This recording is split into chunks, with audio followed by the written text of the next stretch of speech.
More of our interview with Charlie Sheen. NBC's Jeff Rawson spoke to him. Jeff, good morning to you once again. Hi, good morning, Meredith, once again to you. This was a candid conversation, as Matt mentioned. Charlie Sheen did not hold back at all, opening up about his drug use, his kids, violence, depression, and also his new war with CBS network executives who he claims are trying to destroy his family. The first question America wants to know, are you clean right now? Look at me, duh. Drug tests don't lie. When was the last time you did drugs? Don't remember, don't care. Drug tests don't lie. Scoreboard doesn't lie. You say you've cured yourself Yes. of addiction. You don't need Alcoholics Anonymous. How have you done that? I closed my eyes and made it so with the power of my mind. I had to unload 22 years of fiction and just decided that I don't believe that anymore, and I know my own truth, and that's what I stand on right now. What kind of fiction? The fiction of AA. It's a silly book written by a broken-down fool who was a plagiarist. They think it's a one-size-fits-all, but it didn't fit me, and I just got tired of subscribing to something with a 5% success rate. As a retired gambler, I need better odds than that, you know. Did you turn to alcohol and other substances because you were bored? No, I did that because they work. Work to do what? Just change the way you see things, change the way you feel. And yeah, when you're a little bit bored with the redundancy of certain aspects of your life, I think that's why people do them. Did you feel out of control a month or two ago? Do you feel more in control now? Well, of course, yeah, but I don't know if I'd call it out of control. Just the choices I was making were not leading to the results that I wanted.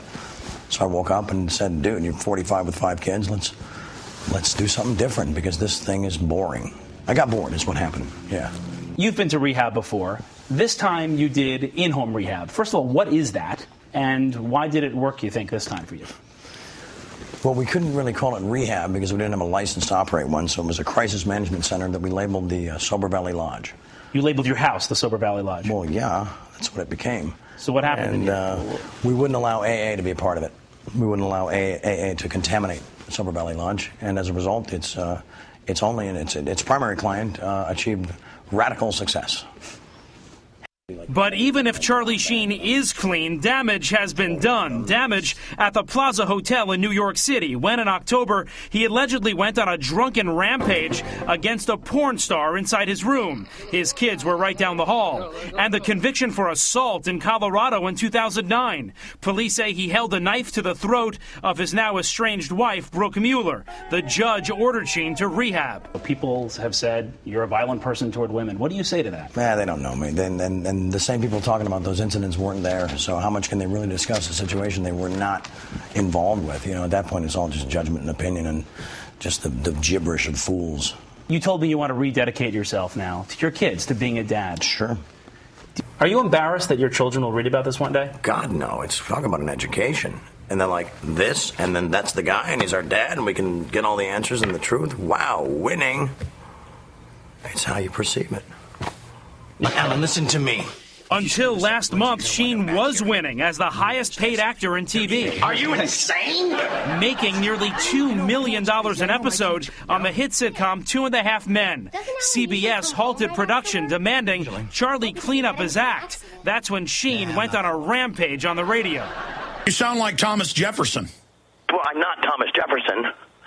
He was a no, but I dare anyone to debate me on things. Debate me on AA right now.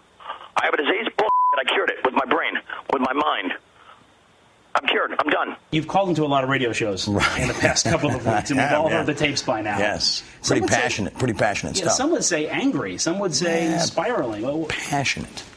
I think my passion is misinterpreted as anger sometimes, and I don't think people are ready for the message that I'm delivering, and delivering with a sense of violent love. But it soon turned to hatred aimed directly at the show's co-creator, Chuck Lorre.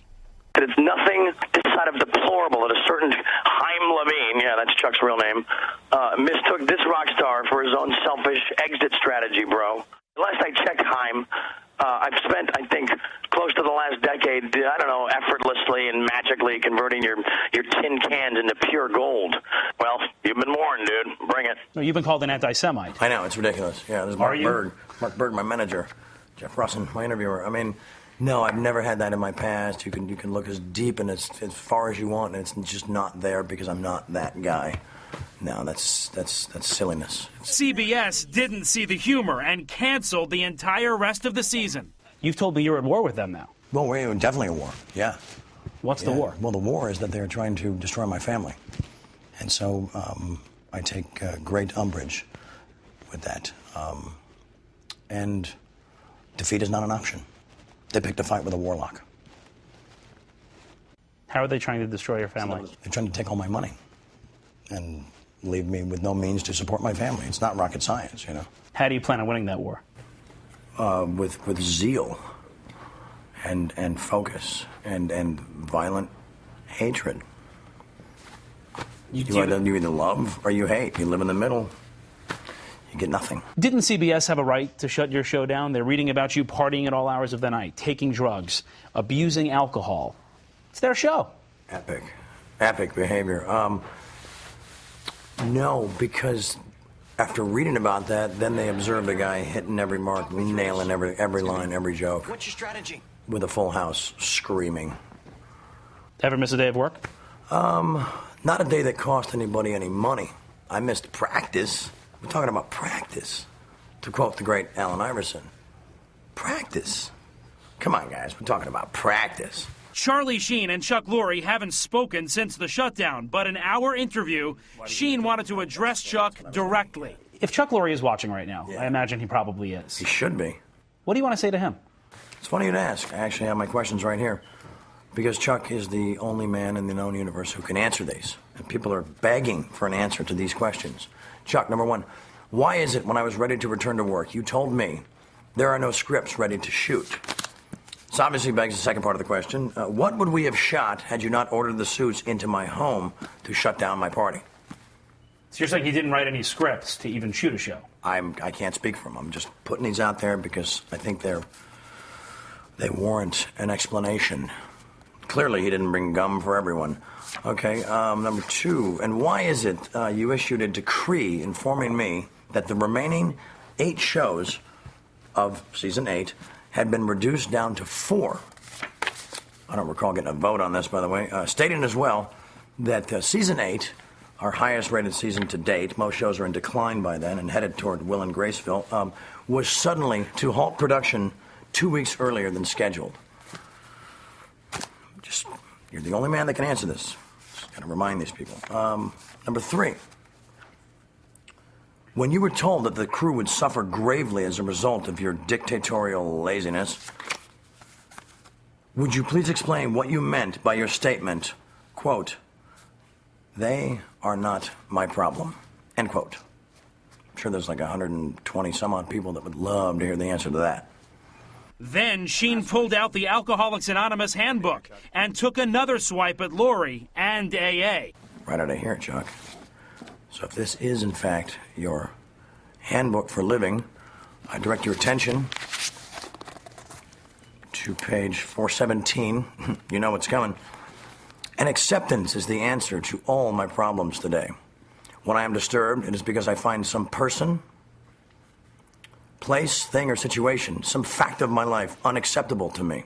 And I can find no serenity until I accept that person, place, thing, or situation as being exactly the way it is supposed to be at this moment. Accept me, Chuck. Charlie Sheen seems confident he'll stay sober without the written guidelines of AA. But it's never come easy.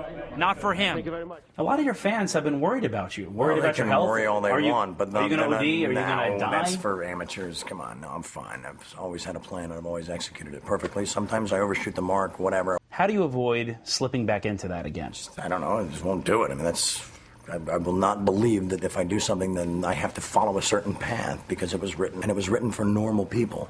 People that aren't special. People that don't have tiger blood and, Adonis DNA. Strong people have relapsed. Strong people have started using again. How do you avoid that? Fools. Trolls. Weak. Defeated. They allowed defeat to be an option. I will not. I'm not saying I'll never have a glass of champagne again or a glass of wine because those are, things that you celebrate with. I have no interest in cocaine. What's next for you? How do you convince a producer of a movie, of a TV show in this town to take you back on their set after basically being let go from the sitcom on CBS. Well, I mean, first of all, come Wednesday morning, they're going to rename it Charlie Brothers and not Warner Brothers. Duh. Winning. And it's not convincing anybody. It's like, guys, IMDb right there, 62 movies, and a ton of success. I mean, come on, bro. I won Best Picture at 20. Wasn't even trying. Wasn't even warm. I've got Roman Coppola with a brilliant script. I've got David Ward with Major League 3. I've got Nick Cassavetes with God is a Bullet. I mean, it's like the list goes on. You have offers. Well, yeah, and they're like so excited I might be available because I haven't been for 8 years. Do you want to keep doing TV, or do you want to switch over to movies almost exclusively? I will do both. I'll do both. Like I said, I'm a man of my word. So I will finish the TV show. I'll even do season 10, but it's at this point because of psychological distress. Oh, my God. It's $3 million an episode. Take it or leave it.